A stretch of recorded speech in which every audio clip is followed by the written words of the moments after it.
വിശുദ്ധ പൗലോസ് ശ്ലീഹ എഫോസുകാർക്ക് എഴുതിയ ലേഖനം 6 അധ്യായം 1 മുതൽ 24 വരെയുള്ള വാക്യങ്ങൾ. മക്കളും മാതാപിതാക്കന്മാരും, കുട്ടികളെ, കർത്താവിൽ നിങ്ങൾ മാതാപിതാക്കന്മാരെ അനുസരിക്കുവിൻ. അത് ന്യായയുക്തമാണ്.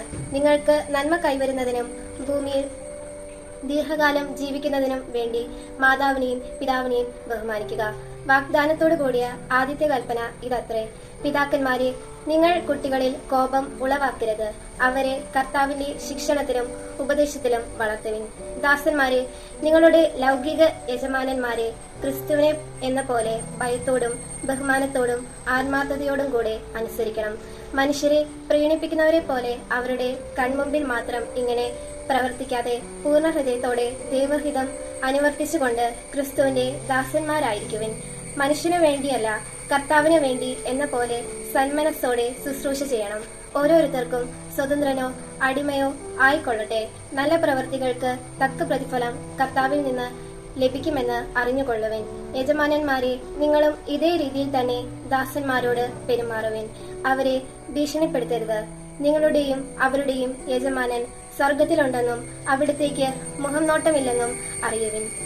അവസാനമായി കർത്താവിലും അവിടുത്തെ ശക്തിയുടെ പ്രഭവത്തിലും കരുത്തുള്ളവരാകുവിൻ.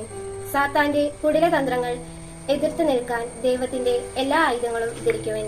എന്തെന്നാൽ നമ്മൾ മാംസത്തിനും രക്തത്തിനും എതിരായിട്ടല്ല, പ്രഭുത്വങ്ങൾക്കും ആധിപത്യങ്ങൾക്കും ഈ അന്ധകാര ലോകത്തിന്റെ അധിപന്മാർക്കും സ്വർഗീയയിടങ്ങളിൽ വർദ്ധിക്കുന്ന തിന്മയുടെ ദുരാക്തന്മാർക്കും എതിരായിട്ടുള്ള പടവെട്ടുന്നത്. അതിനാൽ ദൈവത്തിന്റെ എല്ലാ ആയുധങ്ങളും ധരിക്കുവിൻ. തിന്മയുടെ ദിനത്തിൽ ചെറുത്ത് നിൽക്കാനും എല്ലാ കർത്തവ്യങ്ങളും നിറവേറ്റിക്കൊണ്ട് പിടിച്ചു നിൽക്കാനും അങ്ങനെ നിങ്ങൾക്ക് സാധിക്കും. അതിനാൽ സത്യം കൊണ്ട് അരമുറുക്കി നീതിയുടെ കവചം ധരിച്ച് നിങ്ങൾ ഉറച്ചു നിൽക്കുവിൻ. സമാധാനത്തിന്റെ സുവിശേഷത്തിനുള്ള ഒരുക്കമാകുന്ന പാദരക്ഷകൾ ധരിക്കുവിൻ. സർവോപരി ദുഷ്ടന്റെ ജ്വലിക്കുന്ന കൂരിപ്പുകളെ കെടുത്തുന്നതിന് നിങ്ങളെ ശക്തരാക്കുന്ന വിശ്വാസത്തിന്റെ പരിച എടുക്കുവിൻ. രക്ഷയുടെ പടത്തൊപ്പി അണിയുകയും ദൈവവചനമാകുന്ന ആത്മാവിന്റെ വാൾ എടുക്കുകയും ചെയ്യുവിൻ.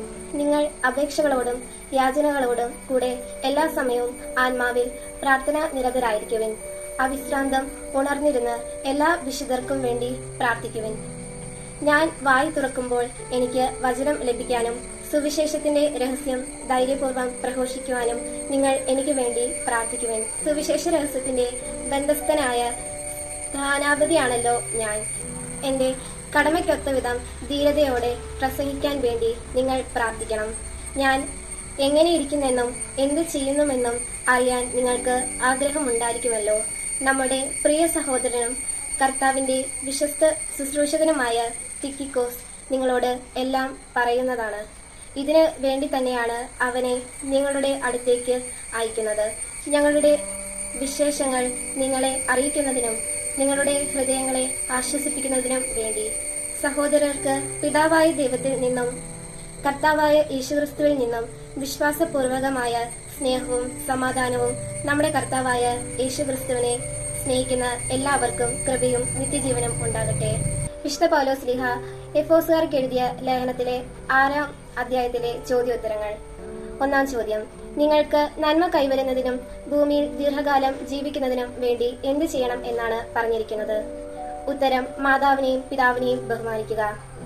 2 ചോദ്യം: പിതാക്കന്മാരെ, നിങ്ങൾ കുട്ടികളിൽ എന്ത് ഉളവാക്കരുത് എന്നാണ് പറഞ്ഞിരിക്കുന്നത്? ഉത്തരം: കോപം. 3 ചോദ്യം: പിതാക്കന്മാരോട് കുട്ടികളെ എങ്ങനെ വളർത്തണം എന്നാണ് പറഞ്ഞിരിക്കുന്നത്? ഉത്തരം: കർത്താവിന്റെ ശിക്ഷണത്തിലും ഉപദേശത്തിലും. 4 ചോദ്യം: ദാസന്മാരോട് യജമാനന്മാരെ ആരെ എന്ന പോലെയാണ് അനുസരിക്കാൻ പറയുന്നത്? ഉത്തരം: ക്രിസ്തുവിനെ എന്ന പോലെ. 5 ചോദ്യം: നല്ല പ്രവർത്തിക്ക് തക്ക പ്രതിഫലം ആരിൽ നിന്നാണ് ലഭിക്കുന്നത്? ഉത്തരം: കർത്താവിൽ നിന്ന്. 6 ചോദ്യം: യജമാനന്മാരോട് ആരെ ഭീഷണിപ്പെടുത്തരുത് എന്നാണ് പറഞ്ഞിരിക്കുന്നത്? ഉത്തരം: ദാസരെ. 7 ചോദ്യം: നിങ്ങളുടെയും അവരുടെയും യജമാനൻ സ്വർഗത്തിലുണ്ടെന്നും അവിടത്തേക്ക് മുഖം നോട്ടം ഇല്ല എന്നും അറിയുവിൻ. ഇത് ആരോടാണ് പറഞ്ഞിരിക്കുന്നത്? ഉത്തരം: യജമാനന്മാരോട്. 8 ചോദ്യം: സാത്താന്റെ കുടിലതന്ത്രങ്ങളെ എതിർത്ത് നിൽക്കുവാൻ എന്താണ് ചെയ്യേണ്ടത്? ഉത്തരം: ദൈവത്തിന്റെ എല്ലാ ആയുധങ്ങളും ധരിക്കുക. 9 ചോദ്യം: എന്തുകൊണ്ട് അരമുറക്കുവാൻ ആണ് പറഞ്ഞിരിക്കുന്നത്? ഉത്തരം: സത്യം കൊണ്ട്. 10 ചോദ്യം: എന്തിന്റെ കവചം ധരിച്ച് ഉറച്ചു നിൽക്കുവാനാണ് പറയുന്നത്? ഉത്തരം നീതിയുടെ കവചം.